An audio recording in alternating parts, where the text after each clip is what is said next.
우리 주님과 같이 우리 함께 찬양합니다. 주님과 같이 내 맘을 만지는 분이 없네. 오랜 세월 찾아 나왔네. 내게 주밖에 없네. 우리 다시 한번 고백합니다. 주님과 같이 주님과 같이 내 마음 만지는 분이 없네. 오랜 세월 찾아 나왔네. 내게 주밖에 없네. 주자리 강같이 들고 주 손길 치료하네.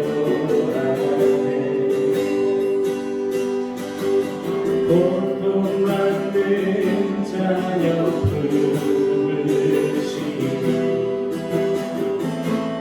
주밖에 없네. 주님과 같이 내 마음 만지는 분이 없네. 오랜 세월 찾아 나왔네. 내게 주밖에 없네. 다시 한번 고백합니다. 주님과 같이 주님과 같이 내 마음 만지는 분은 없네.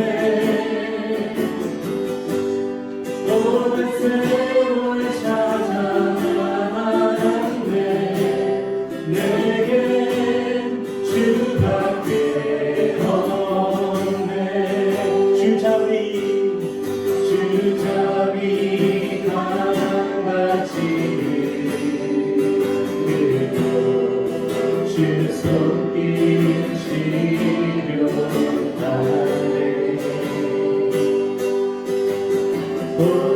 고통받는 자녀 부르시니 주밖에 없네. 주님과 같이 내 마음 만지는 분은 없네. 오랜 세월 찾아 나왔네. 내게 주밖에 없네. 오랜 세월 찾아 나왔네. 내게 주밖에 없네.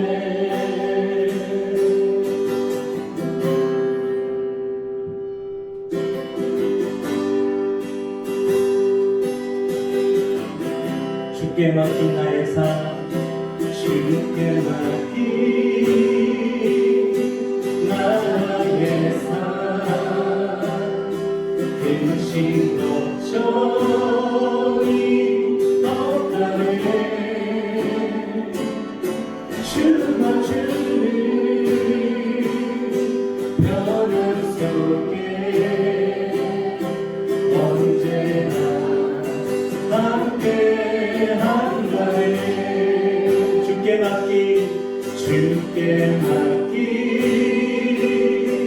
나의 삶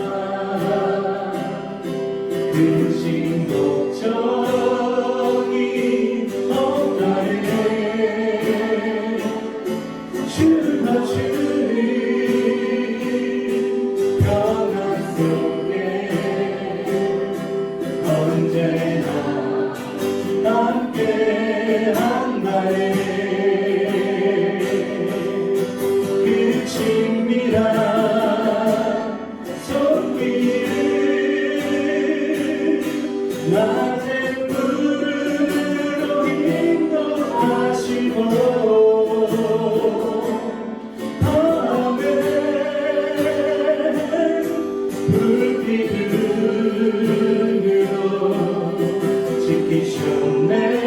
주께 맡긴 나의 삶, 주께 맡긴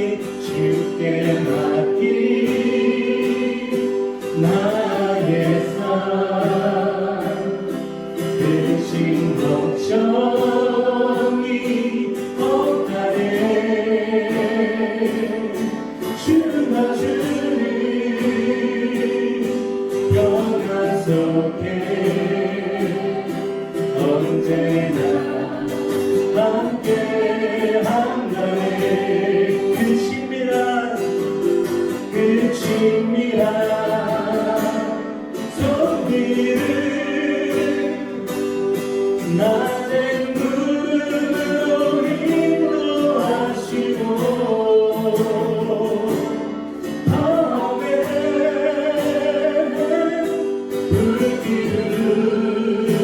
불기둥으로 지키셨네. 주께 맡긴 나의 삶. 그 친밀한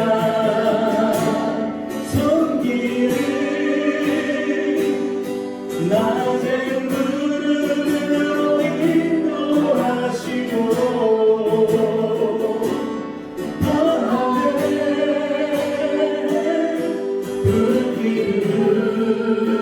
불기둥으로 지키셨네. 주께 맡긴 나의 삶.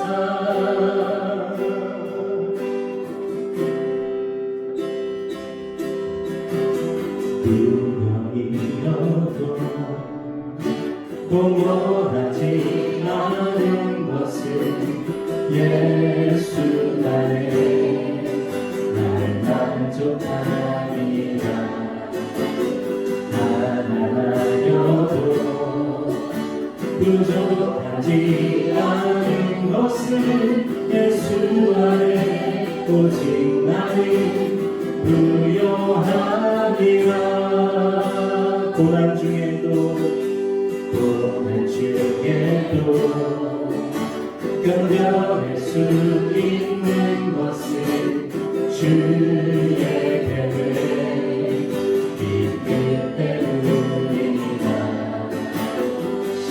실패하여도 일어설 수 있는 것은 예수 안에 오직 나를 승리하니라.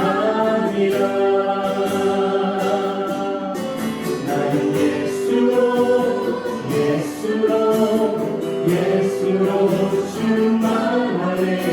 나 예수로 충만하네. 나 예수로 충만하네. 영원한 내 안에 살아계시네. 내 몸이 약해도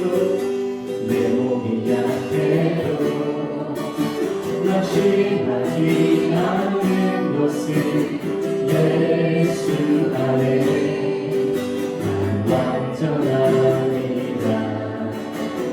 화려한 세상 부럽지 않은 것은 난 예수로 충만하니라. 난 예수로 충만하네. 세상 모든 것들도 부럽지 않네. 난 예수로 충만하네. 영원한 내 안에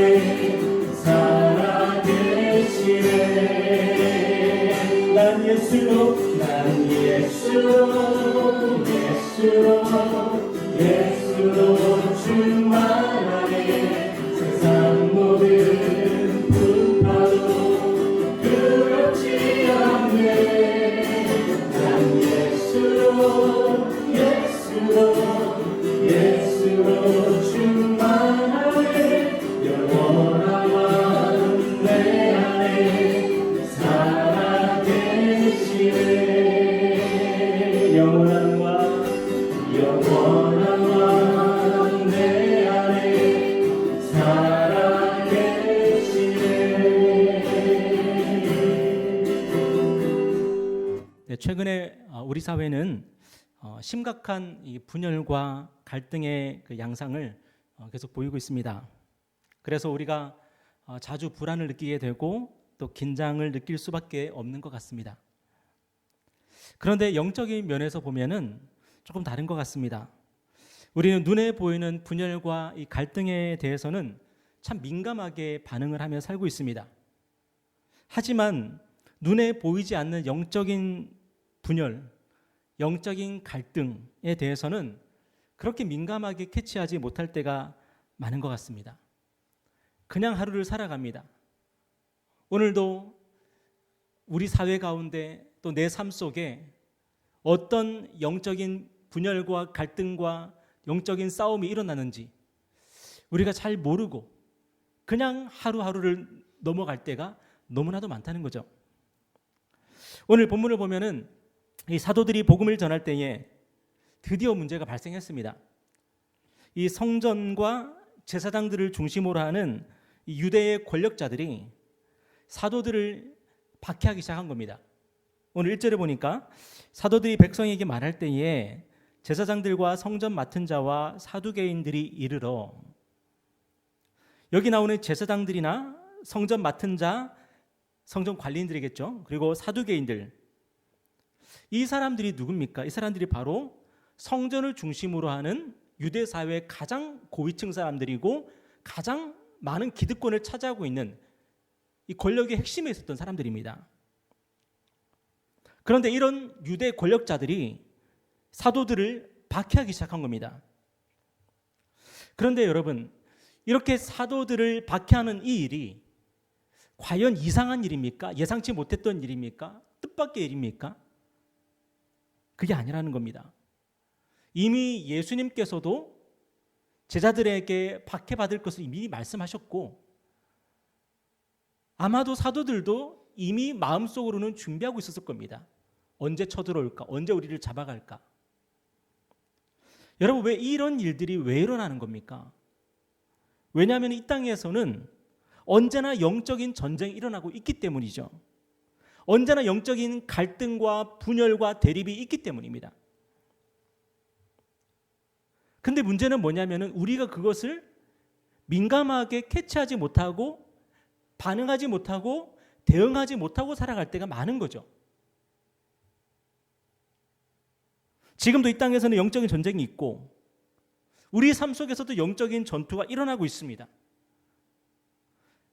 그렇다면은 오늘 저와 여러분이 무엇을 해야 되는 거죠? 내 삶 속에 영적인 전투가 있고 전쟁이 있고 갈등이 있고 분열이 있고 대립이 있다면 그렇다면 우리가 무엇을 해야 되는 겁니까? 그래서 저와 여러분이 잠들지 말고 깨어서 기도하라고 우리 주님이 말씀하신 겁니다. 그런데 문제는 뭐냐면 우리 주님이 겟세마네 동산에서 그렇게 치열하게 기도하고 있을 때에도 제자들은 뭐하고 있었죠? 잠들어 있었습니다. 얼마나 지금 영적인 전쟁이 치열하게 진행되고 있는지, 얼마나 악한 마귀 세력들이 예수님을 유혹하고 예수님을 넘어뜨리기 위해서 예수님의 입에서 이 말 한마디만 나오면 되는 거죠. 아버지, 저는 이 십자가 질 수 없습니다. 저 좀 살려주십시오. 이 말 한마디만 나오면은 원수 마귀 세력이 이기는 겁니다. 그러면은 온 인류는 영원히 절망할 수밖에 없었겠죠. 그런데 예수님이 겟세마네 동산에서 땀방울이 핏방울처럼 떨어지기까지 영적인 싸움을 싸우셨고 승리하신 거죠. 이미 예수님은 십자가에 가실 때 이미 승리한 채로 가셨습니다. 이미 완벽한 순종의 준비가 되어 계셨고 이미 죽음을 받아들일 준비가 되어 있었습니다. 아버지의 뜻에 온전히 순종할 준비가 다 되어 있는 채로 십자가로 나가셨습니다. 그런 예수님의 마음엔 더 이상 갈등이 없는 거죠. 예수님의 마음속에 더 이상 어떤 유혹도 없는 거죠. 그런데 그 예수님께서 치열하게 싸우실 때에 제자들은 뭐 했다고요? 잠들어 있었습니다. 그런데 이것이 바로 오늘 저와 여러분의 모습일 수 있다는 겁니다. 성령님께서는 말할 수 없는 탄식으로 우리 안에서 간구하고 계시는데 우리는 자빠져 있는 거죠. 기도하지 않습니다. 이수진 장군이 남긴 유명한 말씀이 있지 않습니까? 싸움이 급하다. 내가 죽었다는 말을 내지 마라. 여러분, 과연 저와 여러분은 싸움이 급하다 알고 있습니까? 우리를 둘러싼 영적인 싸움이 치열하게 진행되고 있고 그 악한 영의 세력들이 우리를 넘어뜨리기 위해서 얼마나 교묘한 방법을 다 써가면서 우리를 유혹하고 시험하는지 여러분은 알고 있습니까? 전투 중에 잠들면은 죽을 수밖에 없습니다. 그죠? 그나마 다행인 것은 우리 중에 누군가가 깨어서 기도하기 때문에 단 한 명의 파수꾼이 있기 때문에 우리가 이렇게 살아있는 거죠. 물론 우리를 위해서 기도하시는 성령께서 계시기 때문이기도 하고요.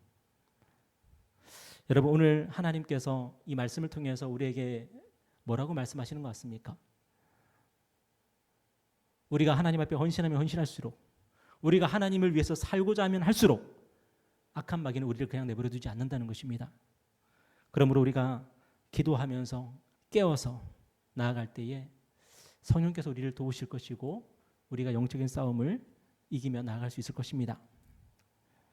여러분, 그렇다면 우리가 영적 전투를 통해서 우리가 과연 무슨 목표를 가지고 우리가 싸움을 싸워야 되겠습니까? 오늘 2절 말씀 보니까 이렇게 말씀하고 있죠. 예수 안에 죽은 자의 부활이 있다고 백성을 가르치고 전함을 싫어하여. 여러분, 유대의 권력자들이 무엇 때문에 지금 사도들에게 나왔습니까? 무엇 때문에 사도들을 지금 박해하고 있습니까? 사도들이 복음을 전했는데 어떤 복음을 전했어요? 예수 안에 죽은 자의 부활이 있다는 복음을 전했다는 겁니다. 사도들은 나사렛 예수가 죽은 자 가운데서 다시 살아났다고 증거했습니다. 나사렛 예수가 바로 유대인들이 그토록 기다렸던 그리스도라는 거죠. 나사렛 예수가 십자가에서 죽었지만 그가 다시 살아났다면 그는 그리스도입니다. 하나님의 아들입니다. 이 말씀이, 이 복음이 유대 권력자들에게는 지금 너무너무 고통스러운 지금 선포가 되고 있는 겁니다.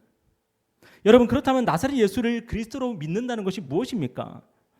나사렛 예수 그리스도 안에서 살고 죽는 것 아닙니까? 그분 안에서 부활하는 것입니다. 나사렛 예수를 믿는다는 것은, 그분을 그리스도로 믿는 것은 그분 안에서 사는 것이고 그분 안에서 죽는 것이고 그분과 함께 다시 살아나는 것입니다. 그것이 바로 복음을 믿는 것입니다. 그런데 유대 권력자들은 이 예수의 부활의 복음을 너무너무 싫어합니다. 왜냐하면 자신들이 나사렛 예수를 죽인 장본인들이기 때문이죠. 만약에 이들이 나사렛 예수의 부활을 인정한다면, 그리고 나사렛 예수가 그리스도라는 사실을 인정한다면, 그러면은 어떻게 되겠습니까? 이들은 그리스도를 죽인 죄인들이 되는 거죠. 그러면은 자신들이 가지고 있던 기득권들을 다 내놔야 됩니다. 백성들에게 아마 돌 맞아 죽을지도 모릅니다. 그러니까 이 유대 권력자들은 그 내용이 어떤지 아무 상관없습니다. 무조건 그 복음에 반대하고 나서는 거고 무조건 사도들을 잡아 가두려고 하는 겁니다. 그래서 유대 권력자들은 예수 부활의 복음에 격렬하게 대항을 했고요. 어떻게든 이 부활의 복음이 전파되지 않게 하려고 애를 썼습니다. 여러분, 혹시 오늘 저와 여러분은 어떻습니까? 우리는 복음을 믿고 있습니까? 만약에 우리가 복음을 믿는다면 그 복음은 무엇입니까? 여러분이 정말 믿고 있는 그 복음의 핵심은 무엇입니까? 여러분은 무엇 때문에 그것을 복음이라고 부르는 것입니까? 나사렛 예수가 죽음에서 부활하신 그리스도라고 하는 바로 그것이 여러분에게 복음입니까? 그래서 우리가 그분을 믿으면 그분 안에서 우리도 부활한다는 이것이 바로 여러분에게 복음이 되고 있습니까? 소망이 되고 있습니까? 기쁨이 되고 있습니까? 많은 사람들이 복음을 믿지 않습니다. 복음을 믿는다고 해도 엉터리 같은 복음을 믿습니다. 그들이 말하는 복음은 뭐냐면 이 세상의 부귀영화, 무병장수, 그것이 복음인 줄 압니다. 여러분, 우리가 그런 엉터리 같은 복음을 믿고 전파하면 무슨 일이 일어나는지 아십니까? 아무 일도 안 일어납니다. 왜냐하면 아무도 우리를 박해하거나 반대하지 않기 때문입니다. 어쩌면 오늘날 저와 여러분이 예수를 평안하게 믿을 수 있는 이유가 어쩌면 그것 때문인지도 모르겠어요. 세상이 굳이 우리를 반대할 이유가 없는 겁니다. 왜냐하면 세상이 추구하는 것과 우리가 추구하는 것이 똑같으니까요. 세상도 부귀영화나 무병장수를 추구하고 있는데 우리도 똑같이 부귀영화나 무병장수를 추구하고 있습니다. 그러면서 우리는 뭐라 그러냐면 예수 믿으라 그럽니다. 예수 믿으면 어떻게 되는데? 예수 믿으면은 너희가 바라는 그게 이루어질 거야. 그걸 복음이라고 말하는 겁니다. 너무나도 많은 사람들이. 그렇지만 여러분, 복음이 뭡니까? 사도들이 전파했던 복음, 사도들이 생명을 걸고 전했던 그 복음이 뭡니까? 바로 나사렛 예수가 죽은 자 가운데서 다시 살아났다는 겁니다. 그가 바로 우리의 구주시고 우리의 그리스도시고 하나님의 아들이라는 겁니다. 여러분, 그게 복음입니다. 그래서 예수를 믿는 사람들은 어떻게 되죠? 부귀영화를 얻습니까? 아닙니다. 무병장수합니까? 아닙니다. 예수를 믿는 사람은 예수 안에서 부활합니다. 그게 복음입니다. 그리고 우리가 예수의 부활의 복음을 믿고 선포하면 무슨 일이 일어나죠? 세상이 우리를 반대하기 시작할 것이고 우리를 박해하기 시작할 것입니다. 왠 줄 아십니까? 예수 부활 앞에서 세상은 그 힘을 잃어버릴 수밖에 없기 때문입니다. 예수의 부활 앞에서 돈은 그 가치를 잃어버릴 수밖에 없기 때문입니다. 여러분, 세상이 우리를 복종시킬 수 있는 이유가 뭡니까? 세상이 우리를 복종시킬 수 있는 이유는 뭐냐면은 우리가 죽음을 두려워하기 때문이죠. 너 죽을래? 그럽니다. 그러면 우리는 복종할 수밖에 없습니다. 죽기 싫으니까요. 그런데 이 부활의 복음은 이 세상의 논리를 깨뜨립니다. 너 죽을래? 그러면은 나 예수 안에 있는 자야. 나는 그리스도 안에 있는 자고 나는 부활할 거야. 부활의 복음은 이 세상의 권위를 무너뜨립니다. 부활의 복음을 믿는 자들 중에 이 세상에 굴복할 사람은 아무도 없을 것입니다. 우리가 그리스도의 부활을 믿기만 한다면. 혹시 죽음이 두렵습니까? 왜 죽음이 두려울까요? 병드는 게 두렵습니까? 왜 병드는 게 두려울까요? 가난한 게 두렵습니까? 왜 가난한 게 두려울까요? 예수가 부활했다는 그 사실을 소망으로 간직하고 있지 못하기 때문입니다. 예수가 부활했다는 사실이 나의 소망이 되면 나의 죽음이 두렵지가 않아지게 되고 이 세상에 더 이상 두려울 게 없는 사람이 됩니다. 그래서 초대교회 성도들은 어떤 인생을 살았습니까? 세상이 감당할 수 없는 인생을 살았습니다. 세상이 그 무엇으로 유혹해도 넘어가지 않는 겁니다. 맹수의 밥이 되게 해도 굴복하지 않았고 로마 시내를 밝히는 횃불로서도 굴복하지 않았고 자식을 내동댕이 치는 것을 보면서도 그들은 굴복하지 않았습니다. 왜냐하면 내 어린 아이들과 내가 그리스도 안에서 부활한다는 것을 믿었기 때문이죠. 여러분, 오늘 저와 여러분에게 예수의 부활은 복음이 되고 있습니까? 그리고 예수의 부활이 정녕 우리의 유일한 복음이 되고 있습니까?